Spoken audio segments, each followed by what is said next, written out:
It's show time. We are live. Interesting. So today is day 17. And if you've been on this straddle, on this series, as I must say, it's been interesting for me. I've been learning, relearning, and just learning new insights. Just even having to do research over this and to talk around and about it just emboldens me to, just also want to be able to change. Because, like I said, I'm clearly sharing my perspective as to this thing called masculinity, and we are going to be helping men redefine masculinity today. And this journey from day one has just been filled with insights, insights. So I urge you, if you are joining us for the first time, we have 16 episodes already recorded. This is live coming to you from the heartbeat of the city of Abuja today. A few days ago, I was in between cities, and I can honestly tell you it has been a marathon. So, what then can we see?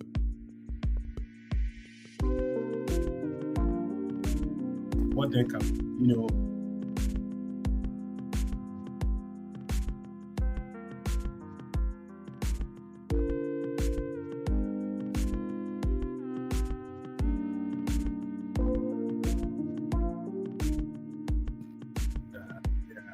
their homes, amongst their communities, because somehow the earning ratio and the capacity of men seems to be dwindling.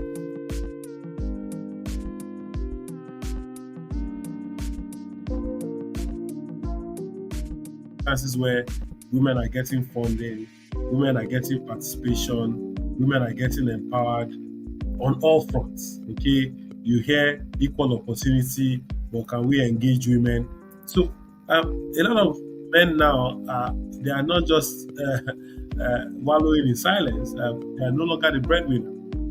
And so this series is, particularly today's session, is to spark that conversation and to say that you can actually have confidence even when you don't seem to have control over the finances. And so it would be nice to have and hear your comments. So I start with some of these questions. Okay, so for you, what does leadership mean to you?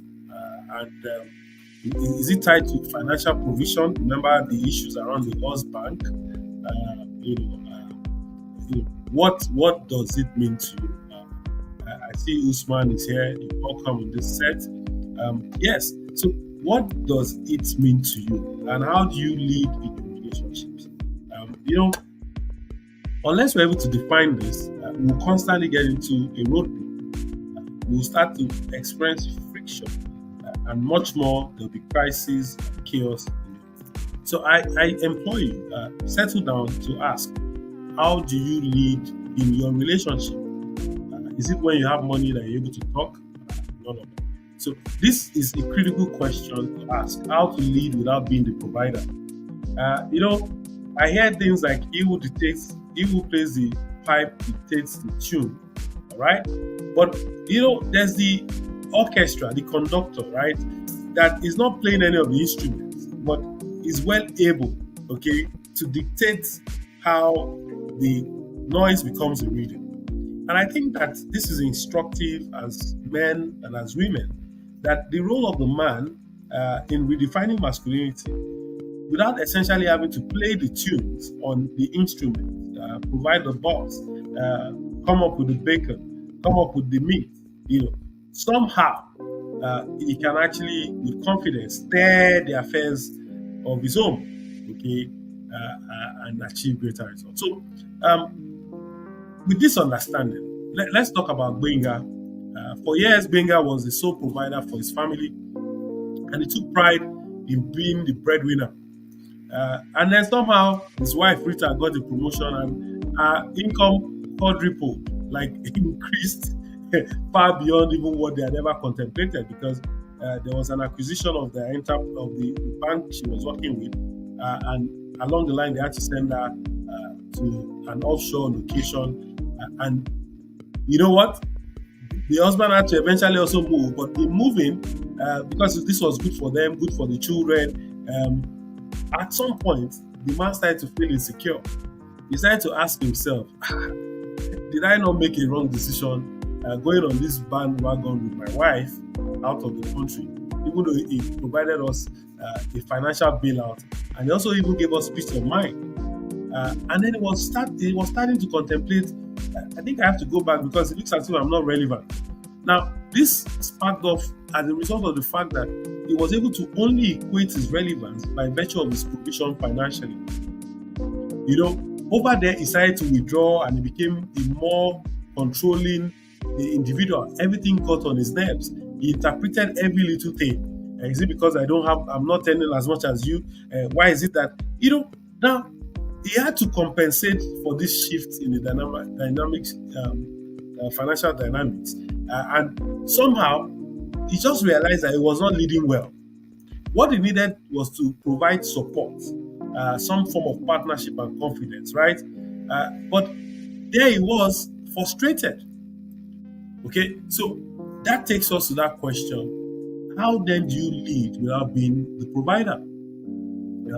And I know a lot of people have their thoughts around that. You have people, coming up say, "Hey, we can't. How does a man lead? How does a man lead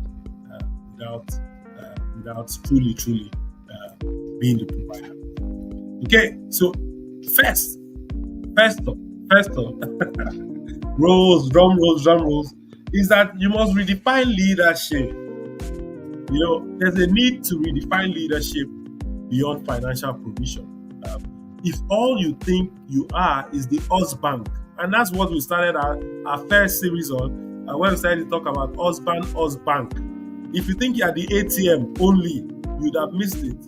Okay? So for many men, being the financial provider has been tied to their identity. Your identity should not just be that of a financial provider. But leadership in marriage goes beyond money. There are many ways you can lead. And I'm not just talking about coming to the marriage with an erection. I'm saying come with direction. Oh, no. I'm on fire today. So I'm saying don't come with an erection alone. Bring a sense of direction, all right? And steer the affairs of your relationship, of your marriage, of your home, towards a clear destination. Okay, now, so then if you are not able to do that, then you would have missed it now, because we said man is the purpose builder. Okay, as you are planning, you are proposing, you are the priest, you are the financial provider, you are the procreator, you are, so many things that you are in the family, that it goes beyond finances. It goes beyond even your sexual priorities. It's about leading by giving guidance, emotional support, vision, plus stability.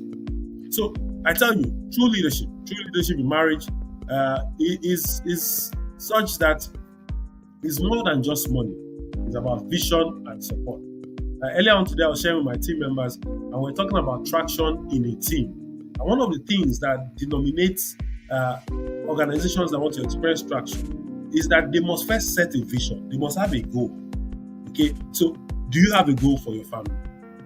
The other thing you need to do in leading without being the provider, because look, let's call it spade a spade. If your wife has more money or earns more than you, she's the MD of a bank, she's the president of the nation, like Kamala Harris is vying for. Now, are you going to say, I cannot tolerate it? Go now. Very foolish, man. Anyway, so embrace emotional leadership. When we say embrace emotional leadership, we are saying that you must be able to have what we call leadership that is not controlled by emotions, but you are so matured that you are able to navigate, okay, across all boards by connecting and not controlling. So it's about saying, look, what are you going to be doing differently? What are you going to be doing differently? Is you must embrace emotional leadership. And I have a lot of people on there, and some say it's word, don't come, don't, hey, these people are on fire today, right? So get You're glad to be here. So I needed to touch base with people. It's about leading by giving guidance and emotional support. Yes, absolutely, absolutely. So you also must be a visionary. One of the things we started to talk about setting vision, setting purpose, setting goals. Right? Is that leadership involves setting a vision. Make it plain, make it such that is touchable, is palpable. So even if you are not the primary provider, you can still lead by helping to set the goals, the direction, providing direction, guiding your relationship towards shared dreams and aspirations. It's about leading, and leading starts also with yourself. Are you rising up, or you're just laid back? Okay, hoping to get a Maybach. Don't mind me. I'm just trying to bust some rhymes, right? Look, guys, be the visionary in your relationship. The other thing is you must support your wife's success. You are a team, so if you guys understand that you guys are in the same team, then you go ahead and score the goals, man. Score those goals. Yes. When your wife is the primary provider or hence more, your role as a leader includes supporting our success. Celebrate our achievements, encourage our growth, be our biggest cheerleader, our raving fan. True leadership is about lifting others up, not competing with them. So if you get into a place where you're competing with others, you're not a true leader. Okay? So yes, support your wife, support. Can I hear you say support? Support, yes. Be the visionary, support your wife, and then share the responsibilities at home. I can't emphasize this. We've been talking about this every day, like literally every day. Literally every day. So somebody said, do you think masculinity has evolved over time?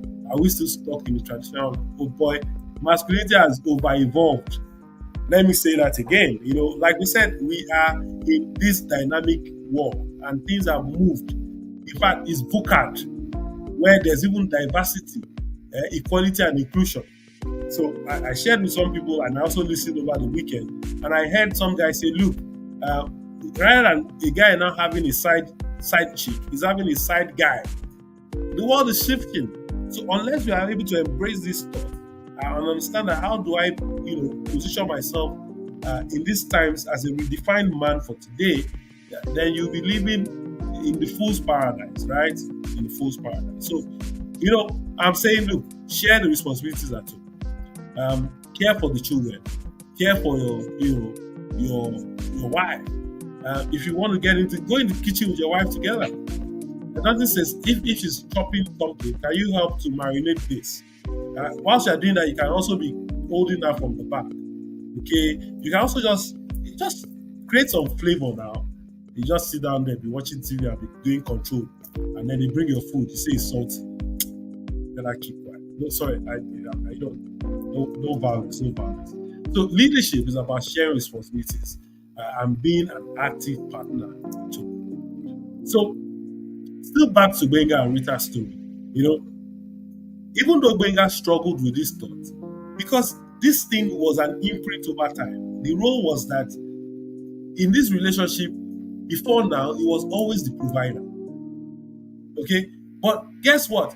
It just became clear that there's no amount of work this guy wants to do. No matter the jazz or the drugs he wants to carry, this woman was earning more. So he better face the fact or go and look for a girl of easy virtue. So he started to focus on other forms of leadership. And one thing that I love about Benga is that he was now able to become like a coach to his wife. He started to become a supportive partner and started to help reduce the burden either from work, from the wife's colleagues and all of that, and give some form of guidance. What about when all you think is about financial provision, or you think all you think is about your sexual prowess, and today you wake up and you have an accident, or some infection or something happens to you? Don't let your role be your identity. That's what we're saying. And so you must build confidence without control. You just must build confidence without control. I don't know how you want to do it, but guys, we must build confidence without control. So the question is, how then do you build confidence without control? Okay, you must, almost like I said earlier on, separate your identity from your role or your responsibility.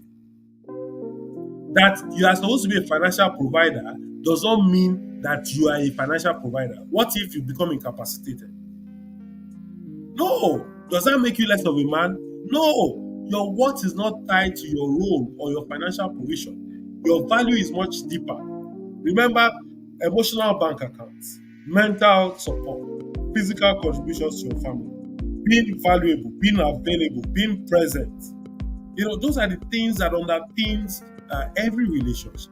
And until we understand that this is what forms the bond that we share, the collective synergies or decisions that we make, beyond just even having to say, I'm the one that does the money, then I must dictate the tone. Then and only then do we begin to experience true and lasting intimacy in our relationships. So, guys, can we also begin to focus on what you can control? Your actions and your attitude. Look, one of the things that I shared also at some point with some of my team members, I said, look, there was a time I was in a toxic environment, and I had one of my bosses that would always swear from the stairs up into the office, and at some point say everybody is mad. And rather than turn a deaf ear or put AirPods or earpieces in my ear, I turn it into it. In the moment he says you are mad, I just say, oh, I'm making a difference. In my mind, I will mutter it confidently. And in fact, maybe I just start, and that's how my work progressed. Because whenever I was saying people were mad, I would say, oh yes, I'm making a difference. I'm really mad. I'm making a difference. I'm really mad. See, it's you that will determine how far you want to go. Your attitude will determine your altitude. And if you are easily moved by people's words, you are most men miserable. Why would you say that to me? You lack emotional maturity. Yeah, go, be matured. Come on, be matured. Well, that's what I'm saying. It's not about what people say about you. Instead of focusing on what you can't control. Can you control a madman that is shouting? No. Then why focus on him? Such as who earns, so when you're focusing, my wife earns more, this one, you just get into trouble. Why don't you show support, connections with your actions, your attitude, by showing up, for your family? Confidence comes from knowing that you are contributing in a meaningful way. Look, when you are doing real work, even if you are not providing money, there's a way that you'll be moving, that you'll be so confident to move around, knowing that without you, nothing can get done in this house. So confidence comes from knowing that you are contributing in meaningful ways, not just financially. In an organization, in your country, it will give you a voice. Once you are participating, once you are active, you cannot be sidelined. You can't. In fact, if the person tries to sideline you, whether a man or a woman, what will eventually happen is that at some point they will just lose it. And people will laugh at them and scorn at them. So, guys, look, I can't overemphasize this, but we just must build these relationships and ensure that we make things work. So somebody is saying, how do men build confidence without control? That's what we have been saying all along now. This confidence we are talking about, is that by activating the responsibility of doing, of shared responsibility, of working, of support, over time, you just see that,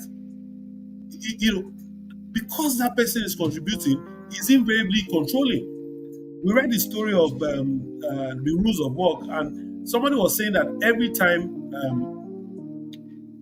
he or she had a 5-minute opportunity to make coffee for the boss, and something happened within that 5 minutes, that lady was influencing the decision in the overall organization. That's why I said, if you understand strategy, as a man, you must be strategic. There are many ways to kill a rat without shedding blood.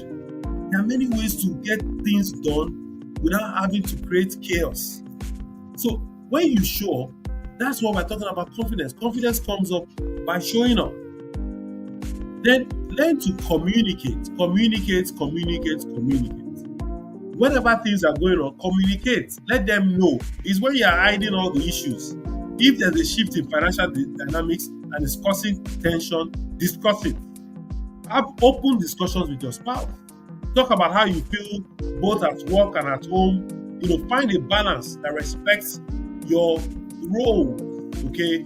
And guys, communication is a key to maintaining a healthy relationship.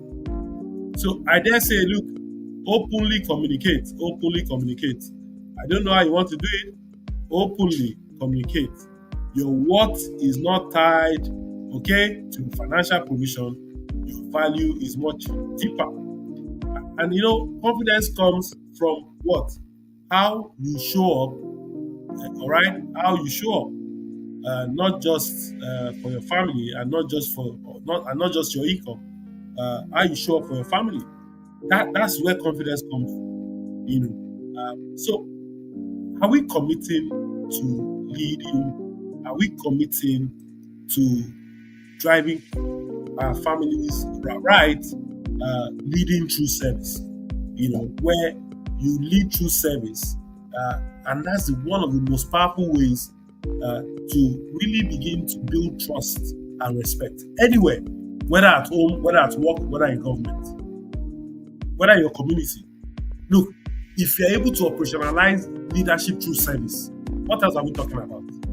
Yes, now there's a way that even if it was the woman that was providing and you are working so hard, you say, my husband, please now, don't kill yourself now. What would that's it, that's what we're talking about. But before they say you don't sleep, before they even say Jack, you are holding your hands. And poverty will come on you like an ant bandit. So one of the most powerful ways to lead is through service. And unless you understand this, you will be deluding yourself. You will just be playing palungo with your life. Well, I don't know how to translate palungo, but I'm saying you are playing, or you are gambling with your life. Yes, that's what I meant. Palungo. You just be gambling with your life. Lead through service. Lead through service. Lead through service. I needed to state that again, that we must lead through service because it's one of the most powerful ways to build trust and respect. We must be able to also embrace flexibility and adaptability. If there's anything I emphasize on daily in my work, even whilst we do some of those trainings, is about VUCA. It's about being adaptable. It's about being malleable. All right, these ladies are talking about being demure, being cutie. But I'm telling you, be adaptable, be flexible. Yes, as a redefined man now, embrace these, adjectives, and these traits, this style. And that's what truly, truly will distinguish you from all, as you begin to make progress as a redefined man. So, flexibility are essential. Flexibility and adaptability are critical requirements in this modern relationship. So, to the guy that was asking, are we talking about traditional rules? I'm saying, look, you must be flexible. You can no longer be rigid. If you are rigid, they are going to rig you out. Yes, they will rig you out of the system. They will rig you out. They will collect your wife from you. That was a joke, right? So let's talk about the psychological benefit. Every of the days that we've spoken, we've brought different perspectives to it, and I love the way that even as we bring these perspectives, it's always clear that we're making a difference. And these perspectives are such that you can learn, okay, and learn the easy way rather than learning the hard way. That guy that says you will learn.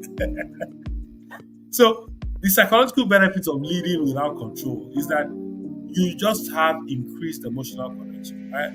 And every day, every time, I will emphasize this: increase the level, increase the emotional level, the deposits. Focus on emotional leadership. Once you do that, it builds trust and intimacy. So one of the things emotional leadership does, is that you are constantly just helping to reduce any form of mental inadequacy. I think this week is mental health week or something, and we we cannot downplay the role of mental health in these times. So once you begin to understand that the things you have control over are the things you must focus on, then you start to de-escalate those things that raises tension. You start to have a better rapport. All right. You start to have what we call reduced feelings of insecurity. Because once you start to worry over the things you have no control over, it starts to lead to insecurity and inferiority. So you need to let go of the need to always be in control. Let your service steer the affairs of the home, so that as you contribute in other ways, you reduce the feeling of insecurity.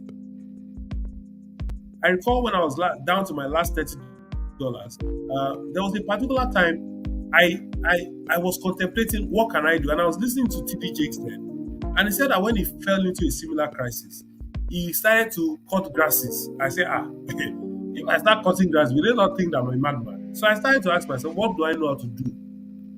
And I remember that I used to do business plans for people. Coincidentally, about that time, they were doing this You Win program. I did almost 100 You Win proposals for people, and I earned money on it. I worked like a mad dog. In fact, they kept asking me, "Man, rest." I refused to sleep. I said I will not sleep. If I sleep, I would rather die doing this work. And I got great value. It buoyed my confidence level. In fact, they will come and ask me, "What do you want to eat?" No, I said I'm not eating. They say, come and eat now. Come and sleep now. They start begging me. Because I knew that it was about service and outputs, results. So I did not have any insecurity because I know my money is coming to my pocket. Nobody can. No, I cannot allow anybody to dirty me. No, sorry. And that's what I'm saying. Are you serving? Are you contributing? Are you supporting? Are you driving your roles to the point where you are driving improved relationship satisfaction? Have you not seen that when you are in love or when you like someone, every time you are with that person, your emotions, everything just keeps going on the high tone, right? It's bolstered. So we're saying that create that thing, and how you do it is by commitment. Remember, I think it was day 2 or day 3. We said the secret word is commitment. Both parties will only feel valued when there is commitment. And once there's commitment and there's a sense of value and a sense of belonging and a sense of contribution, it just reduces the stress and insecurity, and it helps you psychologically balance. And then you also have what we call a stronger partnership and mutual respect. And I can't overemphasize that. So quickly, we talk about greater emotional connections. We say reduce feelings of insecurity. You have improved relationship satisfaction, and then psychologically you become stronger, and there's now mutual respect. Well, guys, we must now constantly overcome this fear of losing control, because see, many men believe that if they are no longer the primary provider, they will lose control in the relationship. And I dare say it's a lie. It's because you don't understand this game. Real leadership isn't about control. It's about empowerment and support. I came up with an acronym to work with women. He said, if you inspire the woman well enough, if you celebrate her well enough, if you empower her well enough, she will always be in control. So when you focus on leading through emotional stability, through shared responsibility, through a vision, guys, you gain much respect and trust from the family. So let go of the need to control. I am the man. It's a lie. It's not by talk. It's by doing. I'm the head of the home. It's not by talk. I said it's by doing. That's what I'm saying now. Embrace the power that comes from being a supportive, confident leader in all areas of your marriage. Yes, real leadership is about empowerment. It's about empowerment. So as we begin to wrap this up, let's bring the biblical perspective, because every time I like to talk about the biblical perspective, and I'm sure you're already tired of me talking about this Ephesians 5:23. He says that, look, we are the head of the household, but this leadership is modeled after Christ's love for the church. And one of the things that this love talks about service, is about sacrifice, and is about love. So leadership in marriage is not about dominance or control. It's about giving, guiding, supporting, and serving your family with humility and with love. So somebody is saying, growing up, I struggled with feelings like I didn't fit the traditional masculine norm. This video resonates deeply. Yes, now they, they joke. You don't know that the times that we're in are shifted. Somebody saying communicate. Yes, that's the lifeblood of every relationship. And unless we do that, we probably will fall short. So let's start to wrap this up. That by being a leader, even if you did not get anything from this session, remember that the best way you can lead is through service. And it's not about what you earn, it's about the contribution, it's about the connection, it's about the commitment, it's about the collaboration. Any other thing you can give me, that's what drives confidence. So, look, there's confidence without control is possible when you shift your focus from just being a financial provider to becoming an emotionally driven leader, where there's shared responsibility and you are guiding your family towards a shared vision. Ladies and gentlemen, with these few points of mine, I hope I've been able to convince you and not to confuse you that you can actually lead with confidence and not with control by underpinning the word service. Service, service, service. So some guy just put here, he said, I agree with you, sir. I'm always asking myself, why is it that my wife is always loyal to me when some people are complaining of their wives? Now I realize this after following this conversation. Powerful. Yes, that's what we're saying. Serve. Serve to the woman's heart. Serve the woman in bed. Serve the woman on the table. Serve the woman in the community. Serve her with your compliments. Serve her with your praises. Serve her, my wife, my adorable. Adumi, Ajoke, give her, serenade her, inspire her, celebrate her, empower her. And that's the journey that gets you. Somebody says completely so is service before leading. Here is now. Ladies and gentlemen, if you truly enjoyed this session, I encourage you to share and subscribe. Take it that you need to let other men know. And if a woman is watching this program, let the men that you love, let them know about this. It will do you much good. I hope that we're able to muster some energy for tomorrow as we begin to wind down. Hey, who would believe that this thing is now day 17 and tomorrow is day 18? I hope to see you, and I'm hoping that it's going to be a wonderful ride as we begin to descend at the destination. I love you all, and it's always fun and pleasure being on this set. Thank you, and God bless. See you. Bye.